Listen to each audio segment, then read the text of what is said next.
अजिंक्य तारा देवा तुझ्या पवित्र पदकमली नतमस्तक होतोय देवा तुझ्या आशीर्वादाचा भेद खबर आणि कृपेचा शिरस्त्राण या अजिंक्य ताराच्या पृष्ठभागी असल्या कारणानच आजपर्यंत या विश्वासवंत स्वतःच्या अस्तित्व प्रस्थापनेसाठी सगळ्यांना अजिंक्य तारा देवा तुझ्या आशीर्वादावर तुला देवा राजा महेंद्रांच्या असुरधमनात प्रयत्नात गेल्यानंतर देवा देव देवतांच्या पंक्तीत बसल्याचा बहुमान तुम्ही मला प्राप्त करून दिला त्याच वेळी माझ्या मुखातील मुखोद्गार होते देवा या विश्वासवंतात मला विश्वभ्रमंती करण्यासाठी आग्रह वेगळं समाधान हवंय त्या क्षणी तथास्तु हे मुखोद्गार तुमच्या मुखावर बाहेर पडले आणि देवा तुम्ही म्हणालात हे अजिंक्य तारा तुला ज्या पद्धतीने हवा असेल त्या पद्धतीने मंत्र सामर्थ्याचा वापर कर आणि विश्वात आग वेगळा समाधान तू तुझ्या शक्ती सामर्थ्यावर निर्माण कर मंत्र सामर्थ्याचा वापर करा देवाने निर्माण केला आणि केसरी शुंड वाहनावरून स्वतःच्या अस्तित्व निर्मिती विश्व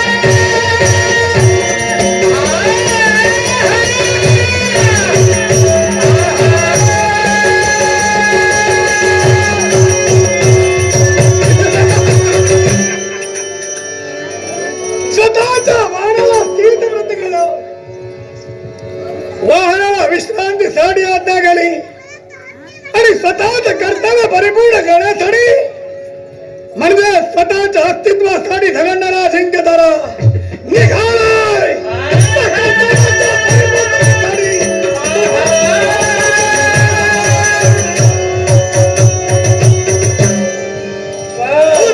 भविष्यकाळ वर्तमान काळ या प्रकारात ज्ञान सदैव ज्यांच्या ठाई आहे इंद्र ध्रुव आणि प्रल्हाद आणि प्रसंगी अजिंक्य ताराने गुरुत्व स्वीकारला असे त्रैलोक्यवंत पुरुष गुरुदेव अजिंक्य तारा आपल्या पवित्र सदैव कॅनरी मनाची पूर्ण होती मंगल आशीर्वाद समाधान वाटू लागलं आणि याला कारण काय असेल तुझ्या देहाचं निरीक्षण करतोय भरदारी वस्त्ररंग अंगावर दिसू लागले त्याशी शुंड सारखं वाहन तुझं आणि हे पाहून माझ्या मनाचा समाधान